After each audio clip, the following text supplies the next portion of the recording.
Welcome everyone to Tableau Live. This is where you have your real problems from real users that we try to solve during this hour together.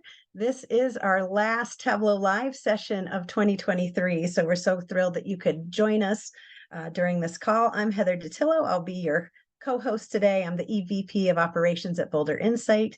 I'm also a certified trainer and consultant for Tableau, and have been doing this, hard to believe, it will be 10 years come February in 2024. And I'm with my esteemed colleague and dear friend, Chris Cox. He's our founder, our visionary, and our GGTK, which means good guy to know. So you just are glad Chris is on the call. He's always a good guy to have in your corner. And he's been doing this for over 15 years. So if we don't know the answer today, we will make sure to get to you, get with you and try to solve it after that, after this call. So bring them on. We'll let you all know what our plan is for today. So today we are going to do a quick welcome question to check in with everyone.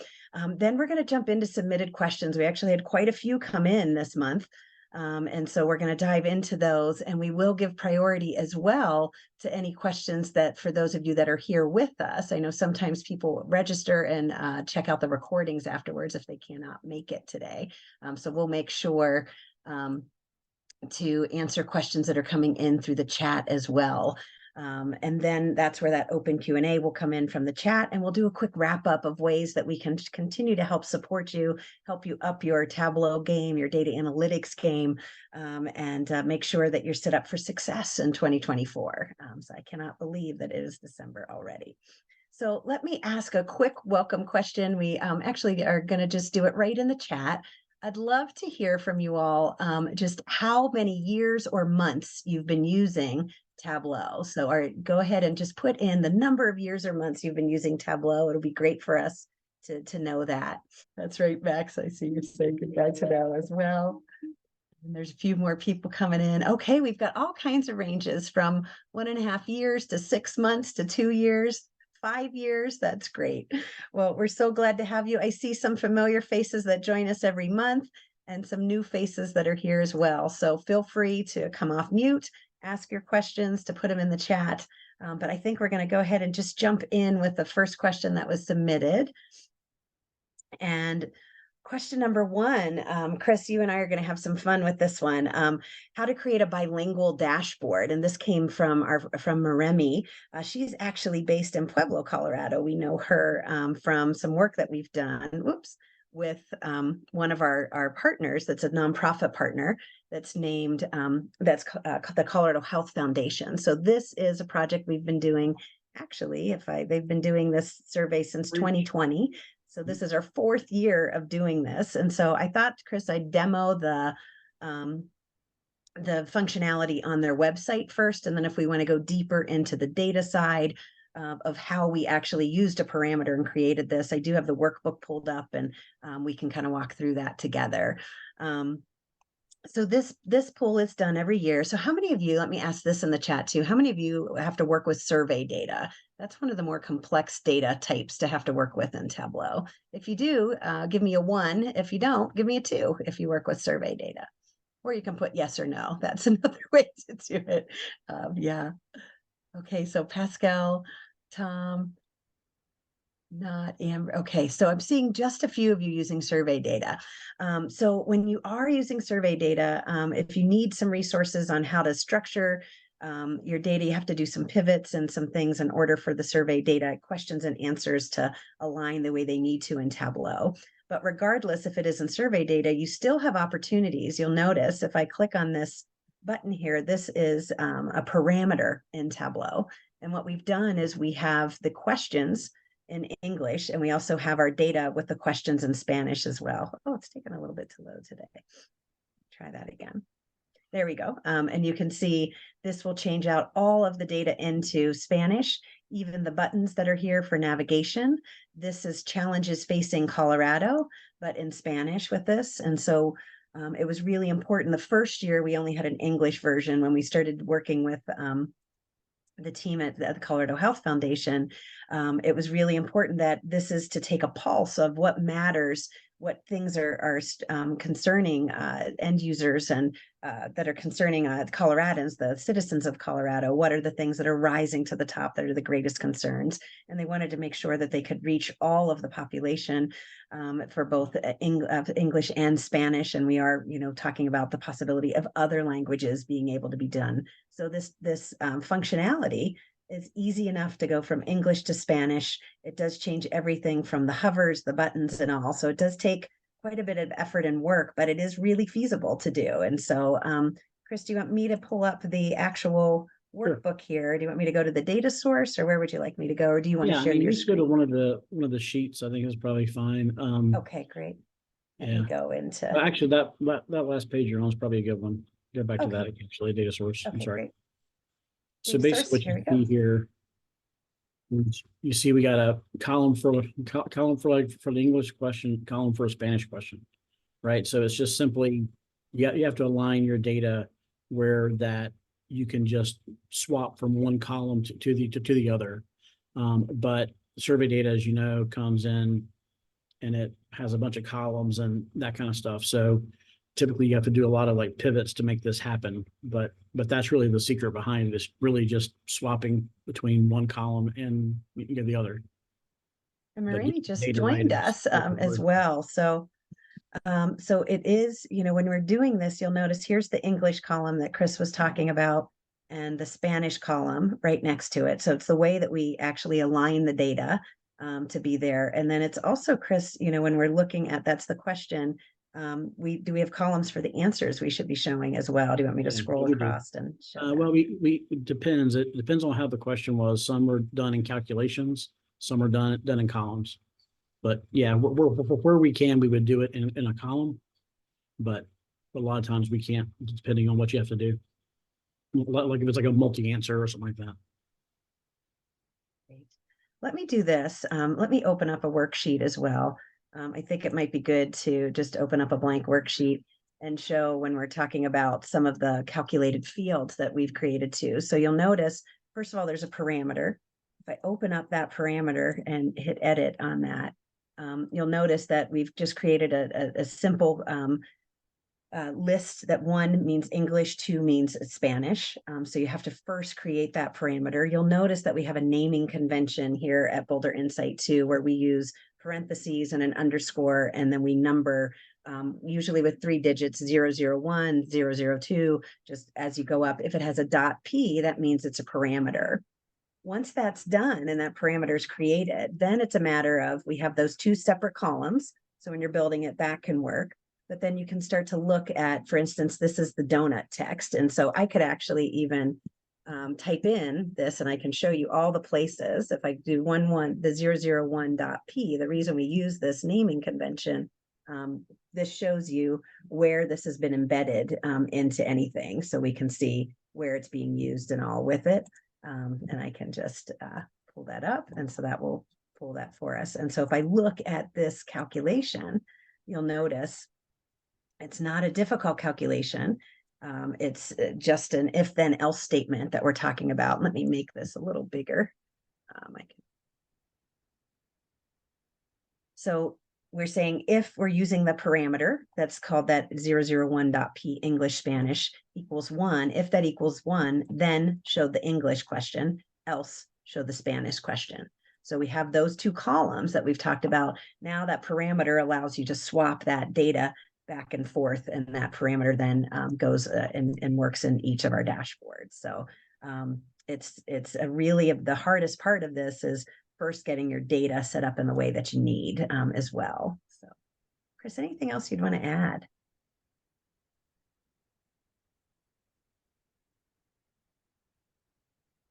I think we're good. Marimi, I know you just joined us for the call. Your question came up first in the submitted questions today. So I just want to make sure you don't have any additional questions about how we created this parameter. Gosh, my drawing tool is giving me a little trouble today.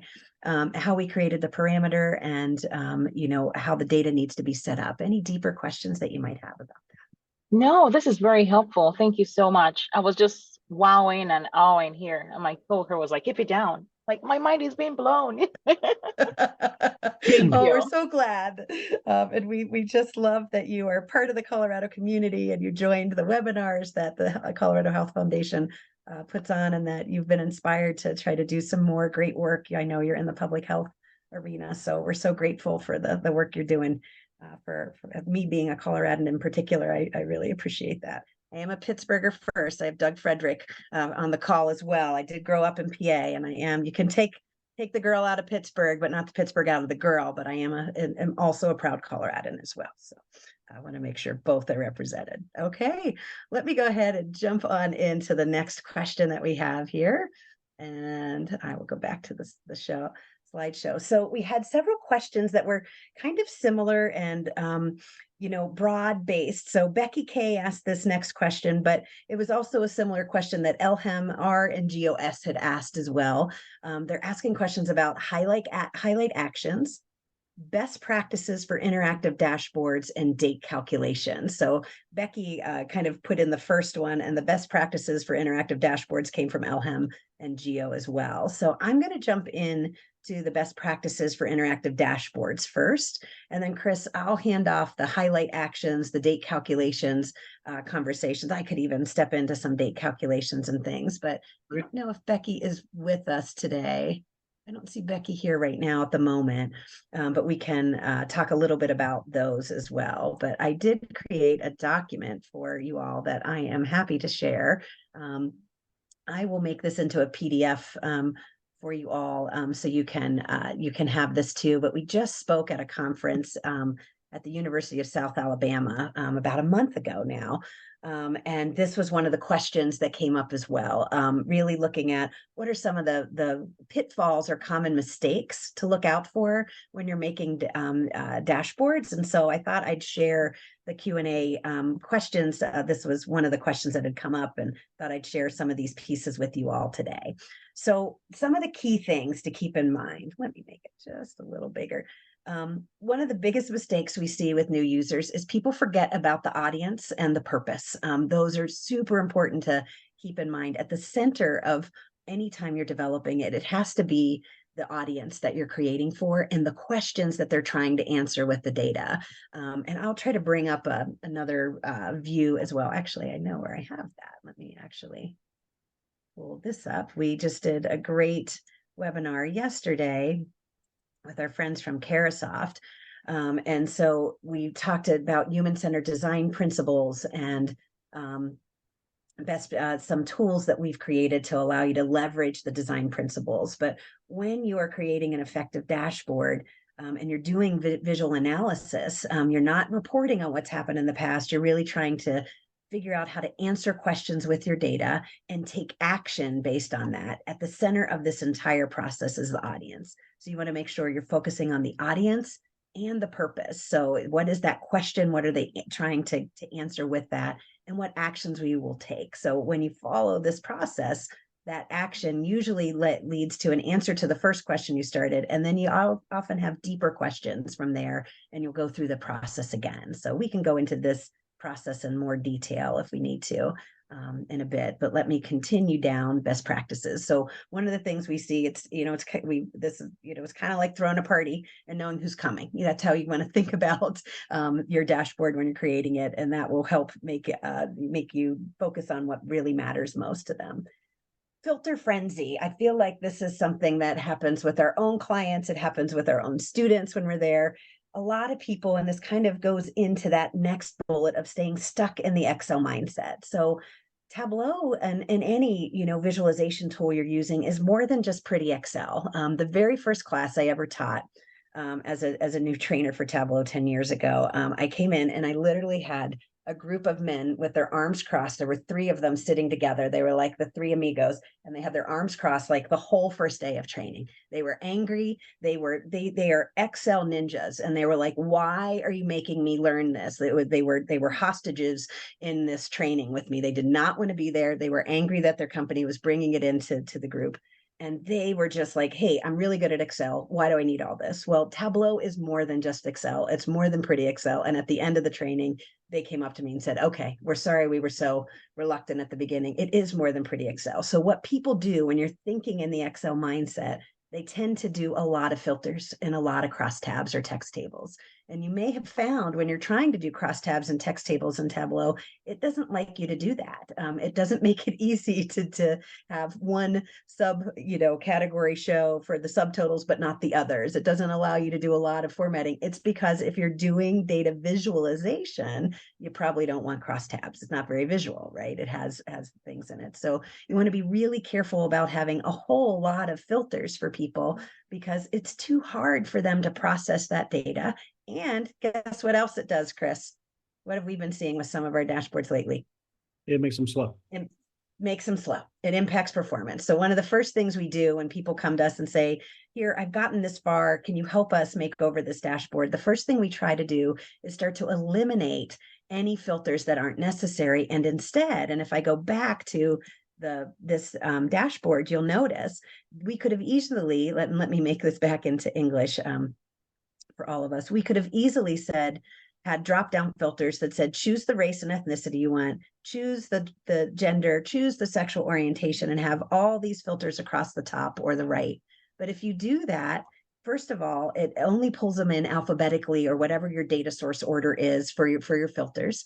We always say dashboards, that real estate on dashboards is expensive. It's also expensive in Colorado and other places throughout the country right now. But if you're going to use the real estate on your dashboard, you want to use it in a way that's going to be most effective and is going to tell you more information. So when you create these left and right navigations, you can actually even sort them if you'd like as well. And that would allow you then to get more information from the dashboard because you can do sorting. It doesn't have to be alphabetical. And so you can start to see things more clearly. So just be careful of putting in too many filters. They can confuse things. It's difficult. People have to hold in their head which ones they have there, and it's totally going to impact performance. So anytime you can leverage dashboard actions, we want you to do that. Staying stuck in the Excel mindset, we really talked about that. We want to think about not making your data look good in Excel. You want the data to be as raw as possible. If you can connect directly to your database, to your data sources, the better Tableau is going to like that. And so you don't need to be doing a bunch of pivots and things like that. You want the data to be columnar and relational. That's it. Just very clean. It doesn't need to be presented to people. It just needs to be raw. Anything you want to say, Chris, about the Excel mindset that I didn't cover? I think we're good. The other thing to keep in mind, ignoring the data quality. That's one of the other best practices. Garbage in, garbage out. You put in bad data, you're going to get bad data visualizations. They'll look pretty, but your numbers won't be correct, right? So you've got to make sure you don't overlook data accuracy. One of the key things that we always do is we create QA sheets, we call them, where we want to make sure we have a number from our client that it should be matching and that anything we're building is matching those numbers too. And so we always will take those QA sheets, we'll look at our calculations. We really want to make sure that you take that time to not only build a beautiful dashboard that's leveraging human-centered design principles, that's built more like a website, and I'll go into the science there in a little bit, but that you're also making sure your data is correct. So when I pulled up that process of the visual analysis process, the data is the next step in that process. And it is critical that you get that aligned, you get that prepped, and you keep it as raw as possible when we do that. Last one is the lack of regular updates. Sometimes we have stale dashboards, right? They never get updated again. It's just data from the past. So then it becomes reporting and no longer analysis. So you just want to make sure you're doing those updates.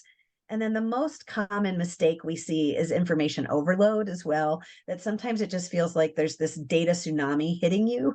And so you've just said, I'm going to take every worksheet I've created and I'm going to put it right in this dashboard. So when you're doing that, that causes something that's called cognitive load. And when we're talking about cognitive load, it means that you're using your working memory rather than leveraging your sensory memory. And when we talk about sensory memory, we want people to just, when they come to our dashboards, it just makes sense to them. And that we leverage things called pre-attentive attributes like color, like position, like size. And so your dashboard starts to make a whole lot more sense. So let me talk a bit about the cognitive overload, and then I'll give you a layout of a dashboard that we typically use, and I'll show you some tools that are there too. So this comes directly from one of our trainings that we teach on ways to reduce cognitive load. So one is get rid of everything that's non-essential. If you labeled it once, don't label it several times. It doesn't have to be on the label and on the bar with it. Just get rid of anything that's not essential. Limit the number of items that need to be held in the STM, that stands for short-term memory. Use consistent design patterns and user experiences. So left navigation for drivers, an info sign in the top right corner, a data hero, KPIs. I'll pull up an image of this for you as well. When I talked about get rid of everything that's non-essential, I also mentioned, limiting this is really about limiting visual and redundant encoding, only label once, hide an axes if you're labeling the items on the viz, or if you're showing the axes, you don't have to label the items on the viz, they can hover over them to see it. Things. You want to chunk information. So it's grouped, you're grouping data to make it easier to understand. So if I go back to that original dashboard, we have our demographic data on the left and right. It's grouped by color as well, as we are talking about with design and things, and really looking at consistent titles, sizes, and different sizes for the dashboard. The color story is very clear that these are white bars that are related, and here are the additional ones with the rise, with the what's extremely serious, somewhat serious, and not too serious. So we use red and orange as alarming colors as well. So when you're grouping data in those ways, it could be grouped by color. So that they have some meaning behind them. And then another few pieces, an 8-second rule really matters. So, can the user determine what the dashboard is about within about 8 seconds? So you want to make sure your titles are clear and that you're following those design principles. If you can put legends and labels near items or in the title, even better, or just make it much clearer that you don't even need the legends, that's great. And just using some intuitive shapes and colors. So let me pause there. Lots of information in the chat. Was this helpful at all to see some of these things? And how many of you are guilty? You could even use your hand raised of doing some of these things. Yeah, you feel the cognitive overload, right? Like you don't know what it is, but you know that you're just like, oh, I don't know where to look. One of the other things I could say, don't put a lot of text on a dashboard. I will read books, I will read magazines, I will read blog posts. I will not read paragraphs on a dashboard ever. And so, you'll notice if we do have to put more information on, using icons with a hover, that can get there, but don't put that entire paragraph on your dashboard as well. Yeah, we're all a little guilty of this. It's been a long struggle to give up. Yeah, it's hard to give up the Excel habits. Excel is comfortable and we know it and you're good at it. So it's a different way of thinking, and you're not alone. Everybody we work with has that struggle. The struggle is real for sure. All right. So that was getting into the best practices for interactive dashboards. One of the things I promised is that I would also show kind of the layout of the dashboards when we were talking about leveraging it. So there's a science behind the way we lay out our dashboards at Boulder Insight. We leverage human-centered design principles and UI, UX best practices, user interface, user experience best practices. So if you look at a website, you'll notice you've got some filters that are on the left. You have this top bar, that's your navigation and specials. It has logos and titles and information icons. And then you'll see a data hero and supporting data and some design patterns that are there. So when you lay out a dashboard, you want to think about it in the same type of way. So where do we want our main data? Is there insightful secondary data? So you'll notice here's left and right. We don't always have a right rail. We do in the example we showed from Colorado Health Foundation, but this is where you want your navigation to be. Here's where your logo would go and your title. parameters are to the far right, and your navigation and your info icons and things all on the far right. So this is any interactivity that will be there, but people read from left to right, top to bottom. We talk about a Z pattern when you're developing. Then you want the key metrics to come up as the very thing because they're going to the top. They know what it's about. They know how to interact with some of the things, but what really matters? What are those key performance indicators? Pull in your navigators, your data hero, and whatever other data needs to support it. So this is a great layout that you can follow. And we have created several other layouts that are around on our Tableau templates website. So I'm going to bring that up a little bit later and show you that we have accelerators, we have Tableau templates, and we also now have what we call skins that are just background images that does all of this editing for you. And so it's a way for you to essentially take into human-centered design course without taking it. And we do all the work of creating the graphics for you. So actually, since I mentioned it, I'll just pull it up now. This is where we take what we know about human-centered design principles. And we come up with several different layouts that are in here. So you'll notice if I pull them up, with our templates, we have 20 layouts that for you with different left navigation. Some have KPIs, some don't.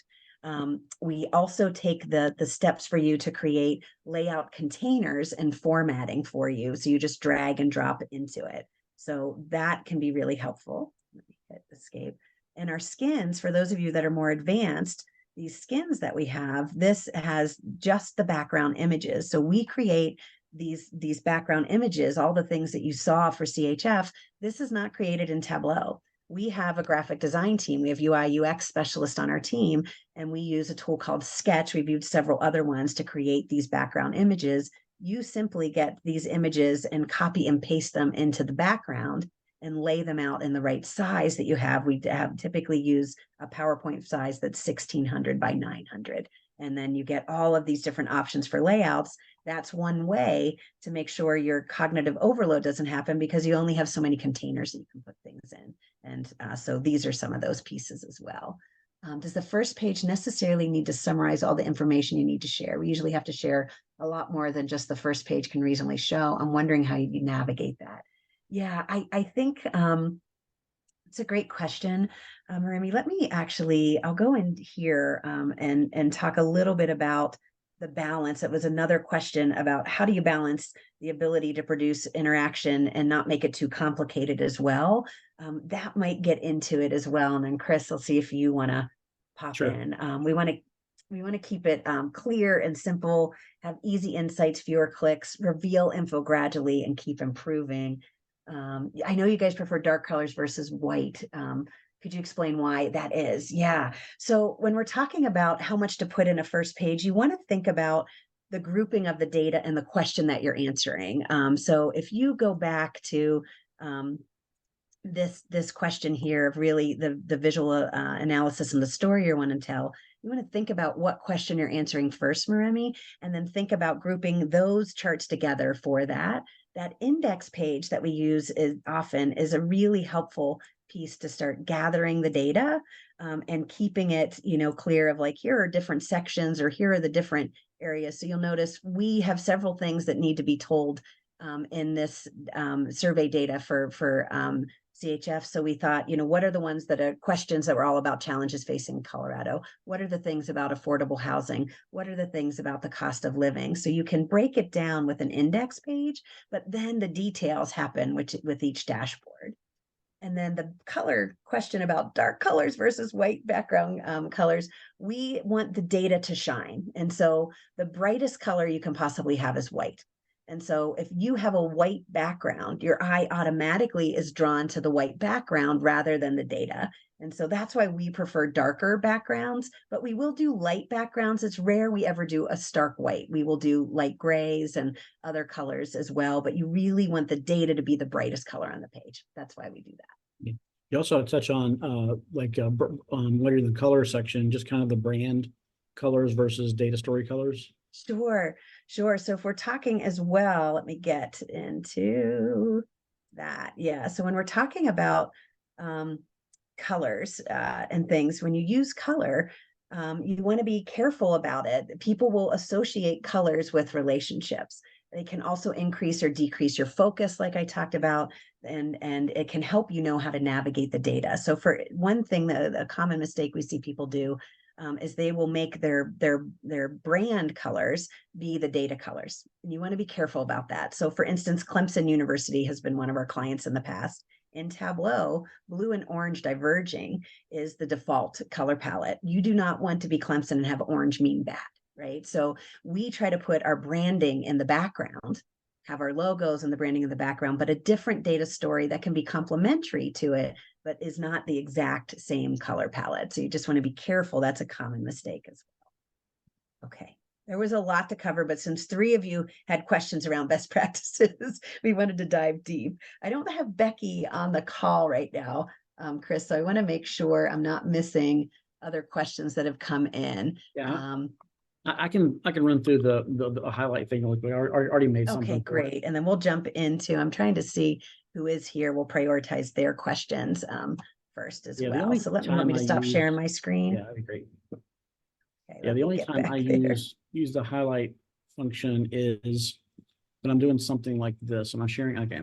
Yeah. So the only time I typically use the highlight function is when I have basically like have these three leg graphs. So I have like a subcategory ranked by sales, subcategory ranked by profit, and then the whole profit ratio.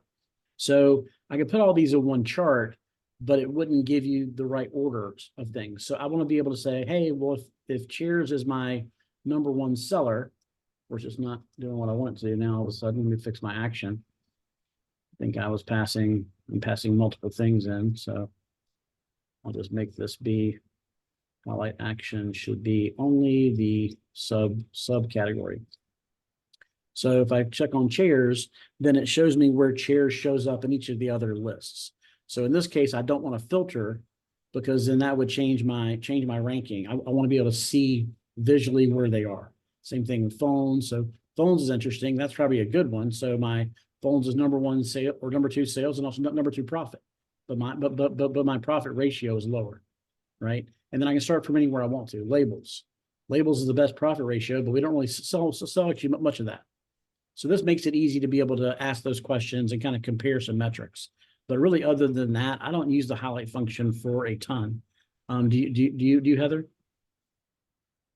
No, it's rare. Yeah, it's just I only use it sparingly. There's a few cases. You have to be careful too, that if you have a long tail of data, it'll highlight down where you're not showing if you're not scrolling.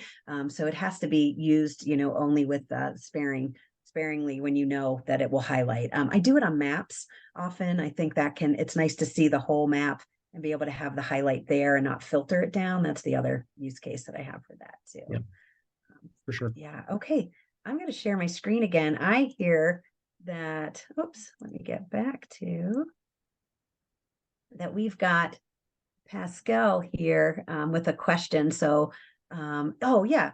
So when we talk about the best practices for creating skins, our best advice to you is we've been doing this for 15 years and we've been dialing this in. Seriously, these are very affordable for everybody. Our advice to you is find one of these skins that you like and start leveraging them. So if you get into the skins, you'll notice you can get all 80 variants for $45. So that's probably less than your hourly rate to your company. And you'll get 80 backgrounds that are there with it. Other best practices are, use tools that are flexible and allow you to move things. We've used several different tools over the years, but we really love Sketch at our company, but it is only for Mac users. So Chris, some of the other tools we've used in the past, Figma. You use Photoshop, Illustrator, Figma, a bunch of different things. Really kind of any UI UX tool you can use. There's no real rhyme or reason. The one thing I would say is a best practice that we leverage is all of our skins that we build is in the whole 16:9 format. So if you'll notice, all of our dashboards, when you pick the size, it's going to be actually 1600 by 900, and the reason for that is because that automatically scales.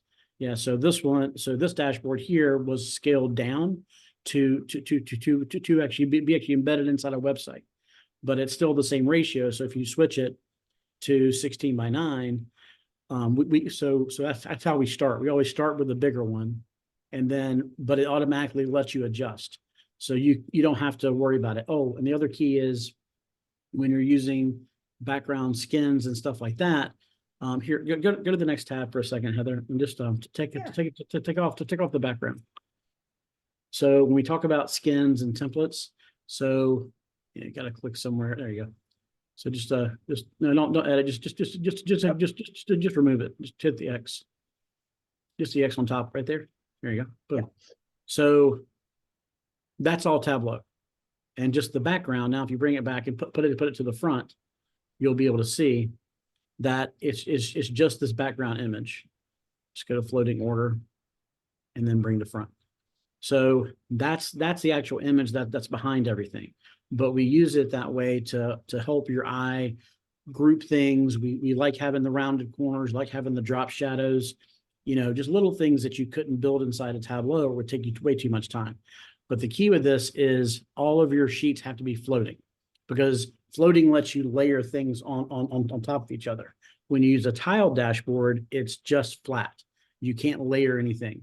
So that may be a change for a lot of you, because I know Tableau defaults to tiled. But I will tell you that floating is also faster. So if you can get used to floating and really get good with, yeah, go ahead and put it back. And then you'll become really good friends with that like a layout container up in the top. So if you click one of the graphs, Heather, and then you click layout, just any extra graph, yeah, that one. So you'll see that one is positioned. The X is 4, the Y is 90, the width is 272, and the height is 224. So I would bet, let's go ahead and check, that if we click the next one below it, it's going to be 4 and 2 like 72 will match. Yeah, and it does. So that's an easy way to get things lined up, is using those coordinates versus trying to do it by your eyeball, or even the grid. I think Heather has the grid turned on right now, which is helpful. Yeah. But it's way easier just doing it by the actual numbers. So I noticed a lot of time in there. And you'll notice I clicked on the background image. It's that 1366 by 768, because that is the size for generic desktops. You're just going to match the size of your background, but we're a big fan of the PowerPoint size. If you're embedding it into a website, then you switch to generic desktop. And for this use case for it's the Colorado Health Foundation, we publish it to Tableau Public. We get the embed code there, and then you work with their web team and you put it into the iframe. But it's the same ratio difference with 1600 by 900, which is why it works so well to be able to do that. All right. Pascal, did that answer your question? And do you have any other questions for us?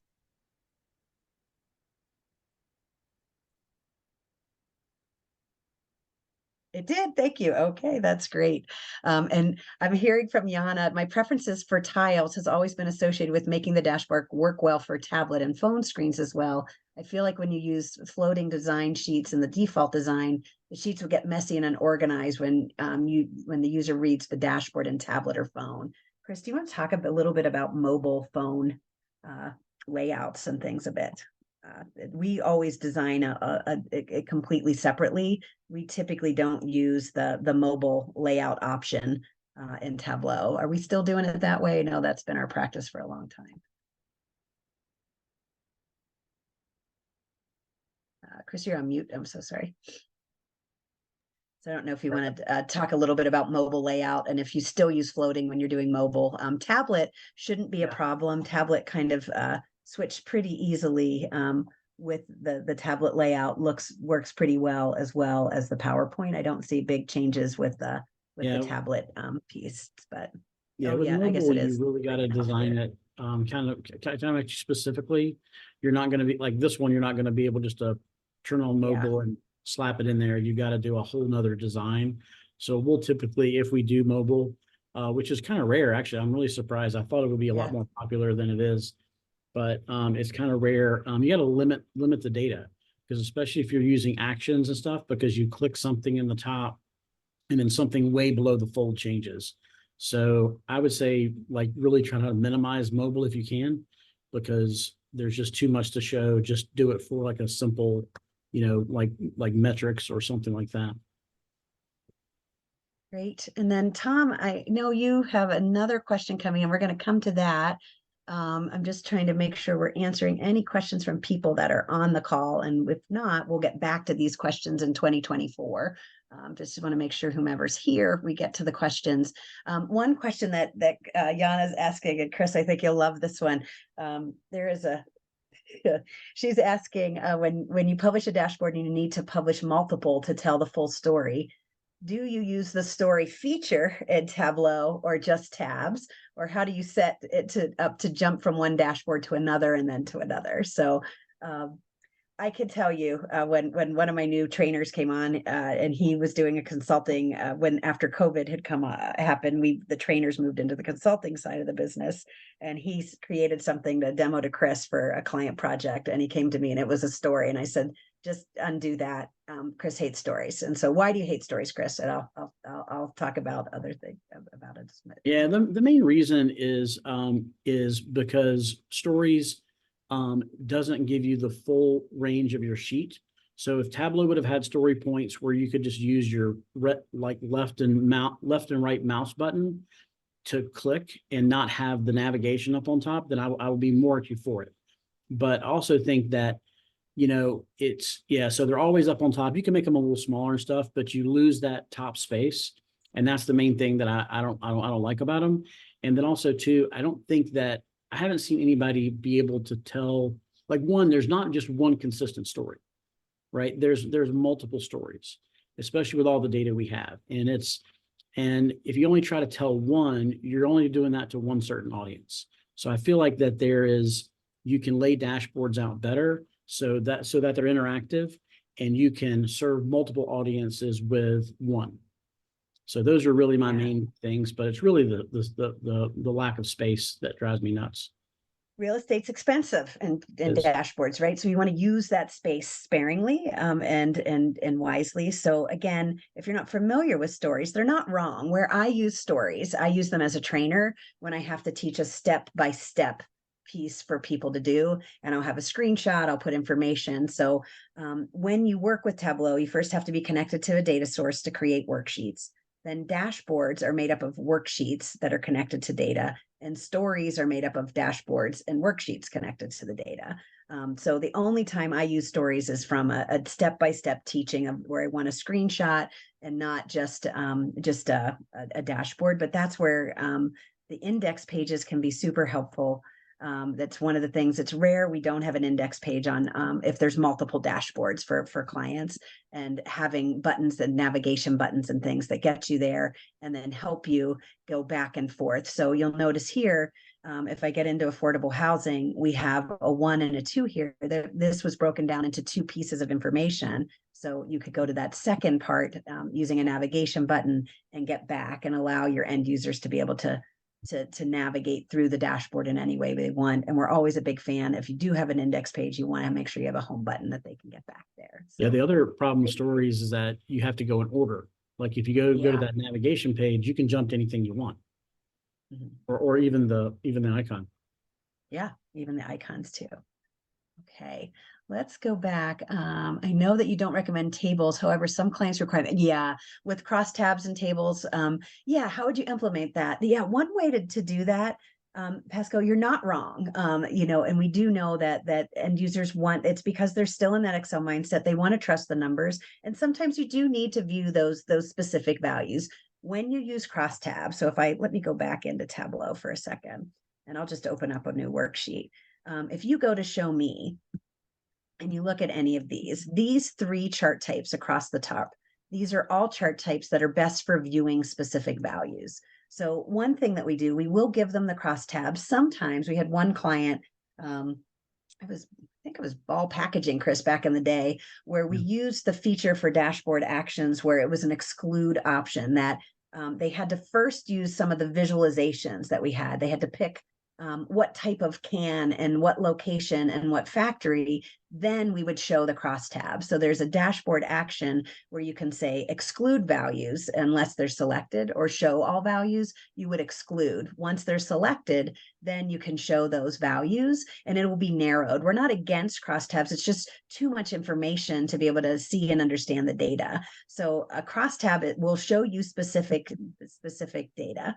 You can also make it more visual by adding color to the background and creating a highlight table. That will work as well. Or you can remove the data altogether and get what we call a heat map. And typically we don't create any heat maps that aren't that are size and color. We tend to keep them all the same size, and that will also help. So if you need to view specific values, you can start with that crosstab. Maybe that would be your crawl. Then you could do the walk to the background color and then maybe eventually get to a highlight table. That can be helpful. But if you do need to show it, if I go back to the example that I was showing earlier, here, if we look at this using color, here's a way to do it as well. Is that you can bring it in, but you have it as not your data hero. And we did use a bright color for this because we want to be able to read the numbers and things with it. But we put it at the bottom and allow these dashboard actions to narrow that crosstab for people. That would be the other best practice that I would give there too. Remy saying she never used stories because her teacher told him she hated them too. Yeah, they're not terrible, but there's often better ways to do it. So yeah, okay, great. Hopefully that was helpful too. All right, we're down to the last 12 minutes. Let me get into another question. We do have some new users. So I think what I may do, and Tom, let me get to Tom's question. I think your question changed, Tom. I was told, what's the best way to combine two data points from two sheets in Tableau? Can you come off mute and explain that to us a little bit more? Yep. So I have, I'm creating a tech utilization for jobs. So I have filters in there that's giving me one data point. So for today, 12/13, I have 1950 as a calculation on one sheet. I have another one that tells me the hours of availability for all my techs of 2880. Two different data points, two different sheets. How do I create a calculation between those two sheets? Oh, Chris, do you want to step in and have your initial thoughts on that? I have a. Yeah, can you explain it one more time? I'm not sure. So he's got two data points, two sheets, and he wants to create a calculation from those two data points. I mean, why is it two data points? So is it two data sources? Same data source. Okay. Same exact data source. Yeah. There's two separate sets of logic conditions. So you have one data point has its own logic and conditions. Your second data point has separate logic and conditions to calculate those two. Next step is to bring those two together to create a percentage. Yeah. So just drag them in. I mean, so yeah, I mean, if you've got if I've got a calculation that is, I don't know, like, let's just say I'll have like a profit ratio. That's one calculation. And I have, let's create, let's do, if, actually might be faster to do an actual, if, I'll just do, ship date is greater than, actually I have to do date def. I'm trying to make up a calculation quick. We probably should have something here. We've got some things on this one, right? Yeah, we've got definitely. So, and this is the accelerator, by the way. We didn't talk about the accelerator. It has the skin in the background. All right, so I have these things here. So I'll use a different data set. So I have grantees. We actually did it. Actually, I don't think I have it here. It's already done. So this calculation here, if I can get rid of this sheet, this one is driven off of these two values, right?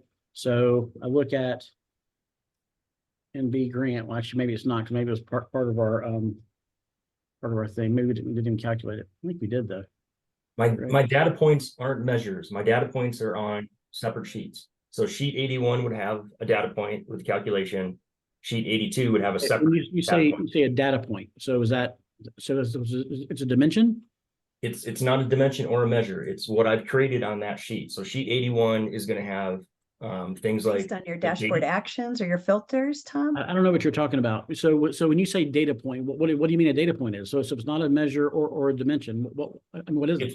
It's a created data point based on conditions, which is the date. I've got a true false Boolean in there in the filter. I've got 2 other filters. All that is creating my data point for that one sheet. All right, Okay, tell me, so Chris, what when I'm you read hearing, the I data think- point, what does it say? Is it give you a number? Does it give Gives you me a number. Yep. Okay, so that's a measure. So it's not a measure because it's not Yeah, showing yeah, up yes, in my pane. Yes, so if it's actually green, it's a measure. Correct. I know what measuring dimensions are. What I'm trying to do is I'm trying to take 2 different data points from 2 different sheets. And I'm trying to get out of my head. But they're in the of same Excel. data source. So like the same way I would do here. So I've got two Okay. different measures. I got this one, that one, divided by this one. Yeah, and I think what I'm hearing, Tom, we might want to hop on another call. I know you always come in with some gnarly things that you want. I think what I'm hearing Tom say, Chris, is and I think Tom, you might need to help think through your calculation a bit. The way you're getting to it is that you're navigating on your dashboard, you're clicking on things and getting a number. And then you want to take that number and you've clicked on other things on another dashboard and get it. But there should be a way to get to that number in a calculation and utilize that. But I think that it's kind of how a KPI might be created, Chris, or something he's saying, and he's got another one in another dashboard. So that might be more than we can get into at the time allotted. But I'm not sure if you have another thought, Chris, on that. Okay, yeah, I would just need to see it. I mean, I'm sure it's an easy problem to solve. Yeah, we would have to have a screen share with you, Tom. So you can try to get like 15 minutes with us. I'll show you all that as well. I'll show everybody how to get some time with us separately too. So with the time we have remaining, the final question that I'm going to answer today, the ones that we did not get to, we prioritized people who attended. We'll bring these into 2024 with us. So Amanda, I'm going to answer your question today. Mohammed, we'll get into, I think we did talk about visualization and interactivity and things, so we can get into some more details. We were hoping to get a little bit more detail from you to know what you wanted there, but I think we got to all of them. But let me start out with just starting out using software, and you need lots of tips. So this is like a super secret hidden area that is still active on Tableau's website, but this is often where I send people that are just starting. So I'm going to put this link in. This is called a starter kit. They actually don't do these much anymore, but I have it bookmarked, and it's still one of my favorite resources to send to new people that are just starting out. And the reason I like this is that it has everything from white papers that you can go to, what Tableau user groups and communities you can be joining. We have created this community for Tableau Live, but there's great communities within Tableau. That's really the secret sauce to Tableau from, compared to Power BI or any other data visualization tool. It's the community. People step up in that community and want to help you, but it also has things like TED Talks, so the Hans Rosling TED Talk on the best stats you've ever seen, so it's a great TED Talk. And then it starts to get you through building vizzes. So, and there's some different videos and things that you can watch. So this is a great resource that kind of breaks you through orienting yourself around data visualization. What is this visual analytics things? How do you work with data? How do you build vizzes and dashboards and do calculations and go a little bit more hands-on and deeper? So it's a great resource. The other place that I'd always recommend if you're brand new to it is you can come to us.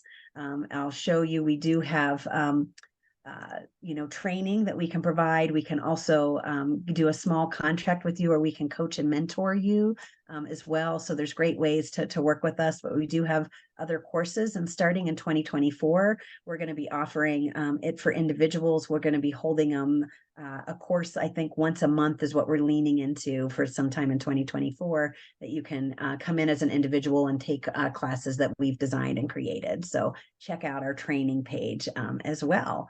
So hopefully that will help Amanda if she listens to this on the recording.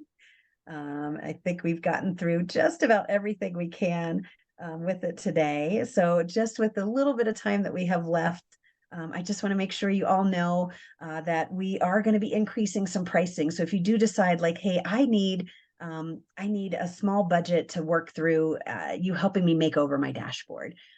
We are running these prices through the end of 12/22/23. So if you think there's a project in 2024 you want to do with us, we can lock in these rates, get an SOW signed, get an NDA in order, and then you could do the work with us in 2024. But if you are working on budgeting, it's the end of the year, and you want to prioritize some time for some coaching, some mentoring, a makeover, or my gosh, you've got a really big project. That's what we strive in. Our favorite way of working with you is really being a trusted advisor that works with you in the long term. We love 6-month and 12-month projects to really help you just continue to get better and better at it. So if you're thinking about that, make sure to get in touch with Stuart from our team. You can email info@Boulder Insight and let us know that you have some needs where it's more than the hour session that we have for Tableau Live that we can help you. And Tom, we very well may want to get a pay-as-you-go project in place with you where you have like 20 hours of time that we can coach and mentor you, because I know your questions are getting more advanced and deeper and nuanced. That might make great sense for us to work with you that way next year.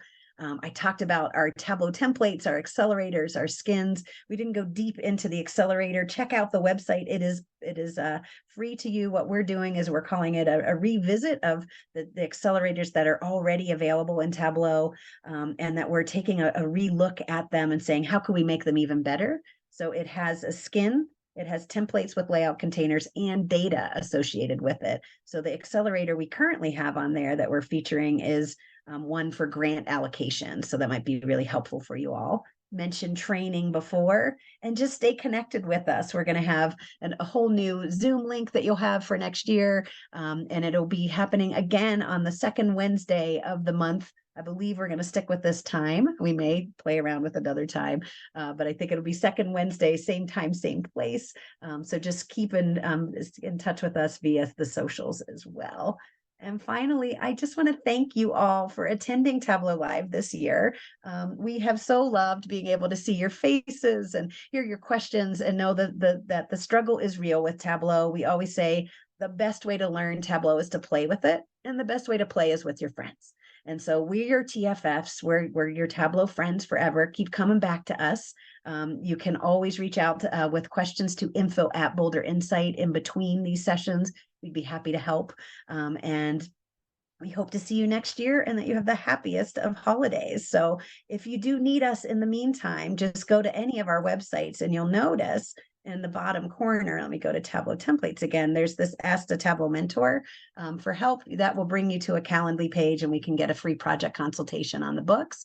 And I can also, you can email me at heather@boulderinsight.com. And I also have a link that you can get time with me as well. So goodbye, everybody. Happy New Year. Happy holidays. We'll see you in 2024.